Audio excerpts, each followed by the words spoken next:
Hello all. Today we shall read the ninth sheet of the manuscript of Hanuman Chalisa in the Nagari script.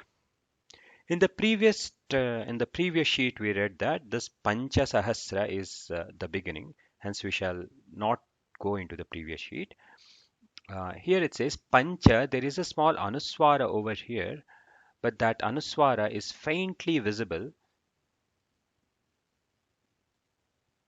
Uh, the Anuswara over here is very faintly visible, but it should be read as a pan. The What really confirms the fact that it is not pacha and it is pancha is that pancha sahasra pancha mukha, and once again here a anuswara comes. So pancha sahasra is 5,000. Hence the it and here it is a cha and not a va due to the presence of this. So it becomes pancha sahasra. Pancha sahasra is 5,000. Sahasra, this is a sra. Sanyuktakshara sa, and there is a small repa present over here. This makes it sra and not sa. Or this might be confused as a su, but it should not be confused as a su. That's where the knowledge of the language comes into picture. And sahasra, sahasu does not make sense, but here it is pancha sahasra means 5,000, sahasra means 1,000, pancha means 5, hence it is 5,000. So here the word is sahasra. The reading should be sra and not as su. Pancha sahasra, pancha, once again here it is a cha due to the presence of this. So pancha mukha, this is once again a kha and not a ra due to the rava. It is not a rava due to the absence of a any gap over here. Instead, it is a continuously present horizontal line. Hence, it should be read as a kha. Pancha sahasra pancha mukha pujai. This is an ukaram. Pujai. Pancha sahasra pancha mukha pujai. Tarapana, it is a tarapana. It should not be read as a ya, even though there is a there's a subtle curvature present over here. It should still be read as a pa. Tarapana. Tarpanas. Tarapana is a apabhramsha of the Sanskrit word tarpanam. Tarpanam is a water oblations. So here it is tarapana havana, hora, kara, lijai, then puna. This is an ukaram over here. U. Puna, punapichai, iha, iha mantra joya, joya. This is not a ya, though it looks like a ya, but after that there's a padhai. So it should obviously be padhai, not yadhai. So punapichai, iha mantra jo padhai. Then padhai is reading. So this mantra, whoever reads, punapichai, iha mantra jo padhai. Then it says jo ja hu. Here it should, the ha is quite evident here. The hu should be noted over here. Uh, who is a dirgha ukaram, that is a ha in a nag ha in a nagari script is written as such, ha, and a who is written as such, and a who is written as such.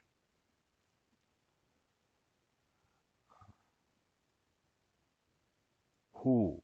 So, and there is an anuswaram on top, hence it becomes a who. Who, then it is a so, who, so, musha. Here there is a small ukaram, hence it is a musha. Syo, rad, syo, this is a sa ya sanyuktakshara. Sa is written as such, and ya is written as such.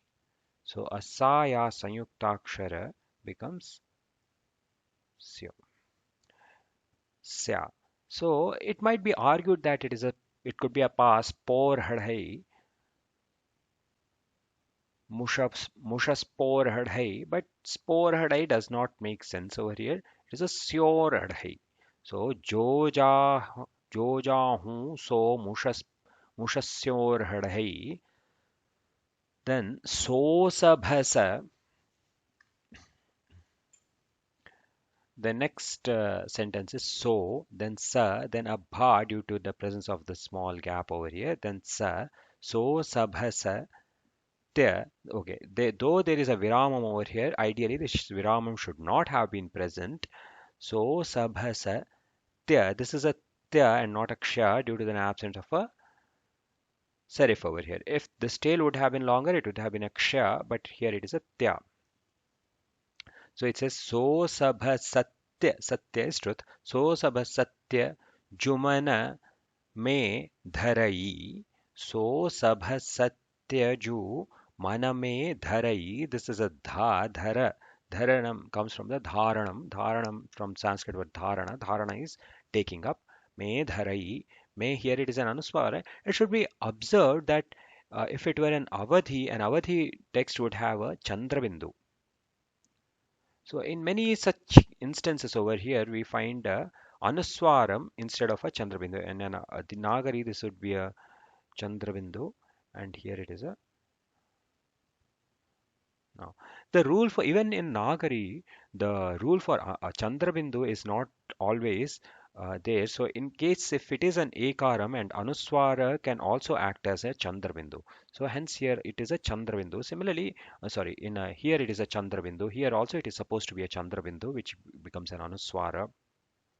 This who over here, though it is not, there is not an ekaram, but it is not, it should not be read an anuswaram, but it should be read as an chandrabindu. Chandrabindu is a nasalization of a syllable. So it is read as so sabha satya jumana me dharai. This is dha due to the presence of the small gap over here and also the presence of this dent. Then ukata satya, ukata, this is an ukaram as opposed to an ikaram. This is an ukara. Uka, this is an ukaram over here. Then ka, ta, dirghakaram. Sa, once again, this is a satya. We should not read this as satpa at numerous places, but this is a satya. That is where the knowledge of a language comes into picture. Satya is truth. Satpa would not make really much sense over here. So satya, who. Now, observe the who over here as opposed to the ha over here and the who over here. This is a ha with a two with an u of two molar length, so it is a who. This is a ha of with an u of a single molar length, that is a who, and this is a ha as such. So ukata satya hukama sava karai. This is a rakaram, then and this is an ekaram. Then isahi mantra. Here it is an e as opposed to an u over here. The orthographic similarity of u and e should be observed, and similarly this e, the neighboring e and this e are different. The reason being there is a stroke on top, so this makes it an e of two molar length, and this e is of a single molar length. So isahi. So uh, isahi isahi mantra patha ro. This is a tha as opposed to a ta or a dha. So it isahi mantra patha roga. Roga. This is a ro and this is a ga. Roga nivarai. Isahi mantra patha roga nivarai. Usahi. It is not usahi because isahi means this. This mantra, whoever reads this mantra, for him all kinds of diseases are gone. So isahi mantra patha roga nivare chaya drishti. Once again here the drishti should be observed. Drishti is a what would have been written as a perhaps like this in the Devanagari. So drishti, this rukara of as in rishi, which is a vowel, which is considered a vowel in Sanskrit and not a consonant. Drishti, chaya, drishti. This is a stray mark which should be ignored. So chaya, drishti. Even this was a stray mark. Chaya, drishti, kashti, sanghare. Here it is a gha and not a cha or a va. The how we the gha in a there are two orthographies for gha in Nagari. So one gha is common form of gha is as such, and a less common form of gha is as such. So if it were cha, it would have been as such, and if it were va, it would have been as such. So due to the absence of this serif and presence of this dent, it becomes a gha. So here there is no serif present, but there is a dent present. Now, also the situational, we should also consider the situation over here. It says that chaya, this is a chaya, shadows, which is shadow. Chaya, drishti is an evil eye. Kashti is an evil thing. Sanghare is killing. So this mantra essentially, based on the previous read sentences, iha mantra patha roga nivare, then it says chaya drishti kashti sanghare. So chaya, the shadows, that is evil shadows, evil eyes, evil things are all destroyed by this mantra. On the contrary, if it were to be read as sancharai, it would become it. Sancharanam is going ahead. So if we read it as chaya, drushti, kashti, sancharai, it would mean that with this mantra, the shadows, evil eye, and evil things come into your life. So that does not happen. This is a hymn for Anjaneya, and Anjaneya or Hanuman destroys all evil things, hence it should be a Sangharai over here. So Chaya Drushti Kashti Sangharai.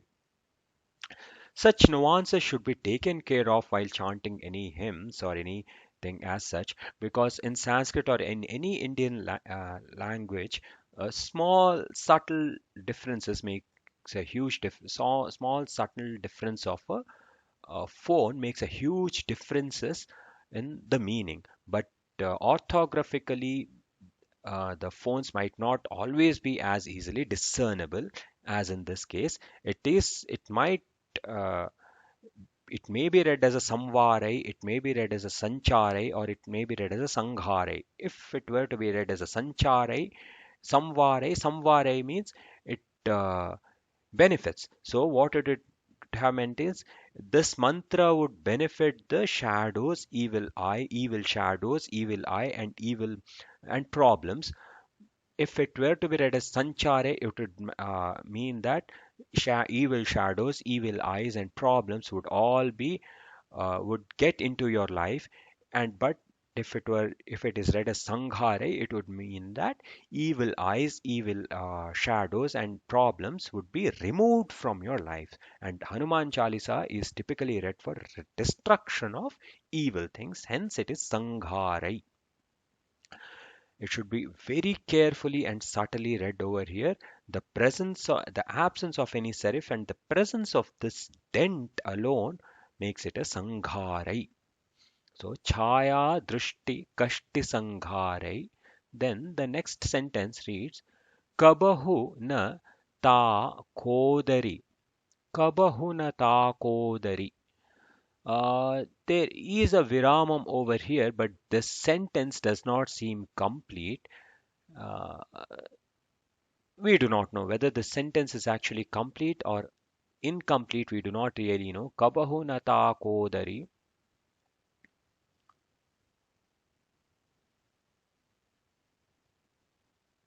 Kabahunata Kodari, but we shall understand this in the next video when we would be reading the next sheet of this particular manuscript. Thank you all. Thank you all, and may Lord Hanuman remove all our chayas, kashtas, and drushtis from our life. Thank you.